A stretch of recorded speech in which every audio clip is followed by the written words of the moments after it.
अजित दास, ओडिशा की कला और सिनेमा के इस अद्वितीय सितारे का नाम हमेशा सम्मान के साथ लिया जाएगा। उनका जीवन रंगमंच और सिनेमा को समर्पित था। वे केवल एक अभिनेता नहीं थे, बल्कि ओडिशा की सांस्कृतिक धरोहर के सच्चे रक्षक थे। 20 जनवरी 1949 को मयूरभंज के कर्नजिया में जन्मे अजित दास ने साधारण जीवन से शुरुआत की, लेकिन अपनी प्रतिभा और मेहनत से वे ओडिशा के सबसे चर्चित कलाकारों में से एक बन गए।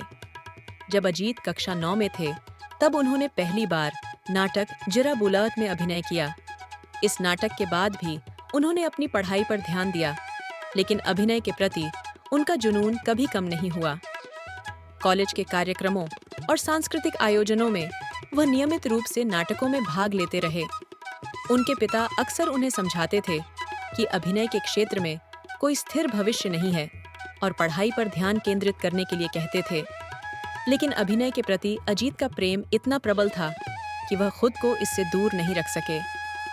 महान अभिनेता स्वर्गीय विजय मोहंती जी से प्रेरणा लेकर अजीत ने NSD national school of drama में दाखिला लेने के लिए आवेदन कर दिया। एनएसडी से अभिनय का डिप्लोमा प्राप्त करने के बाद उन्होंने 1976 में फिल्म सिंदूरा बिंदु से अपने करियर की शुरुआत की। इस फिल्म में उन्होंने खलनायक की भूमिका निभाई, लेकिन उनकी अभिनय यात्रा यहीं नहीं रुकी। इसके बाद उन्होंने पुनर्मिलन और मेघा मुक्ति जैसी फिल्मों में मुख्य भूमिकाएं निभाईं, लेकिन हकीम बाबू ने उन्हें एक नया आयाम दिया। 1985 में आई इस फिल्म में उनके अभिनय ने न केवल उन्हें राज्य फिल्म पुरस्कार दिलाया, बल्कि यह फिल्म राष्ट्रीय पुरस्कार भी जीतने में सफल रही। एक इंटरव्यू में अजीत दास ने एक रोचक तथ्य बताए थे, एक ऐसा सच जो बर्बादी खाता से जुड़ा हुआ है और अजित दास की जिंदगी के दिलचस्प मोड़ को दिखाता है। अजित दास के पिता घर में एक अनोखा खाता रखते थे। इस खाते में वे उन चीजों के नाम लिखते थे जो खो जाती थीं या जिनसे उन्हें कोई उम्मीद नहीं होती थी कि वो कभी लौटेंगी या वापस मिलेगा। ये खाता एक तरह से उनके लिए निराशा की डायरी था। जब अजित जी ने अभिनय की दुनिया में कदम रखा, तो उनके पिता ने उनका नाम भी उस बर्बादी खाता में लिख दिया। उनका विश्वास था कि फिल्म और नाटक की दुनिया में सफलता पाना असंभव है। ये वो समय था जब अभिनय को एक अस्थिर और जोखिम भरा करियर माना जाता था। लेकिन अजित दास ने अपने अभिनय के दम पर अपनी पहली ही फिल्म में मौका पाया। अजित जी घर लौटे और जब उन्होंने अपने पिता को अपनी पहली फिल्म का कमाई की 5,000 रुपए दिए, तो उनके पिता के चेहरे पर एक अजीब सी खुशी छा गई। कुछ देर तक वो खामोश रहे और फिर उन्होंने अपने हाथ से बर्बादी खाता खोला, अपने बेटे का नाम वहां से काट दिया। उन्होंने उस लाइन के बगल में एक टिप्पणी लिखी, मेरी अनुमान थी गलत। ये अजित दास के लिए कोई जीत नहीं, पर एक सपने को सच कर दिखाने का जुनून था जो पूरा हुआ। उस दिन से बर्बादी खाता का वह पन्ना पिता पुत्र के रिश्ते और भरोसे की एक कहानी बन गया। माया, जो मैसूर की एक नृत्यांगना थी और एक पीएचडी होल्डर थी, 1976 में दिल्ली में अजीत जी से मिली और दोनों ने शादी कर ली। एक इंटरव्यू में बातचीत के दौरान जब माया के बारे में अजीत जी को पूछा गया, तो उन्होंने कहा, हम दिल्ली में अच्छे दोस्त थे। मैं बहुत भाग्यशाली हूँ कि वह मेरी पत्नी है। मैं संस्थान में केवल निर्देशन पर ध्यान केंद्रित करता हूँ, बाकी सभी विभागों और घर का सारी जिम्मेदारी को वह संभालती है। उनकी 3 बेटियां थीं, जो माया जी के संस्कार और अजित जी की प्रतिभा का मेल थीं। अजित दास का पहला प्रेम थिएटर था। उन्होंने उत्कल संगीत नाटक महाविद्यालय के नाटक विभाग के प्रमुख के रूप में लंबे समय तक सेवा दी और 100 से अधिक नाटकों का निर्देशन किया। उन्होंने अभिनय जागृति इंस्टीट्यूट ऑफ थिएटर की स्थापना की, जहां से कई नए कलाकारों को मंच मिला।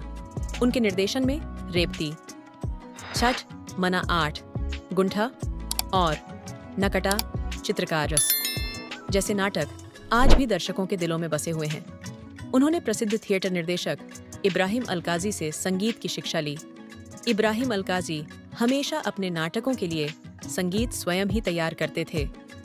उनकी प्रेरणा और मार्गदर्शन से प्रेरित होकर उन्होंने भी अपने नाटकों के लिए संगीत रचना शुरू की।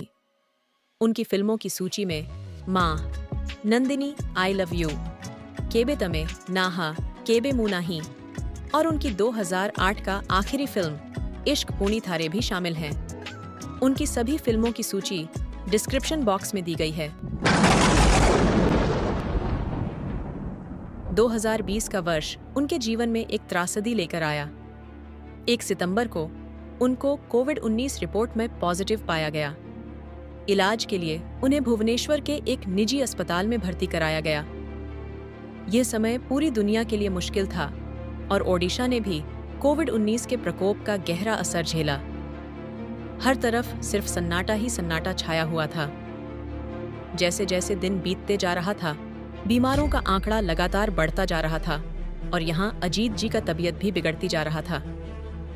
इसी कठिन समय में 13 सितंबर 2020 को अजित दास जी ने इस दुनिया को अलविदा कहकर अपना अंतिम सांस ली। लेकिन अस्पताल के नियमों के कारण उनके मृत्यु का असली कारण सार्वजनिक नहीं की गई।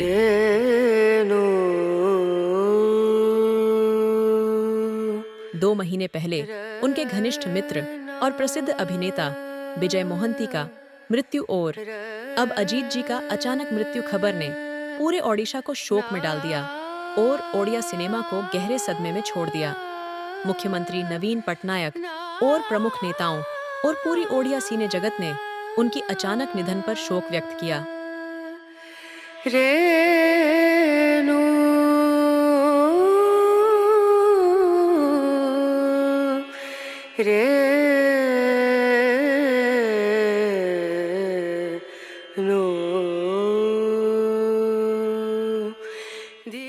उनके निधन पर उन्हें गार्ड ऑफ ऑनर दिया गया।